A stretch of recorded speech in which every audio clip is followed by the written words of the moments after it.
honestly that it's been an exhilarating experience, both for myself as well as for the students. This is an opportunity for us to learn, to grow, and to expand our leadership skills.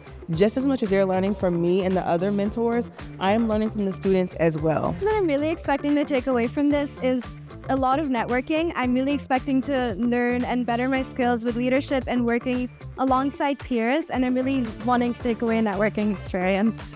I want to learn the leadership skills so that we could explore a lot of about Harvard University, as it is like a dream for all of the students over here. So yes, we would get to experience a lot of things over here, and yeah, we are very excited about it. Understand leadership, grow with each other, contribute to conversations, and also have very, very valuable discussions about leadership, self, and as well as social change. And I think conferences like these are super important, not just for students in India, but across the world. I had a great time here. I made a lot of friends, and honestly, I feel more confident speaking in public now, and that is something that I've always dreamt of, and now it is like a dream come true.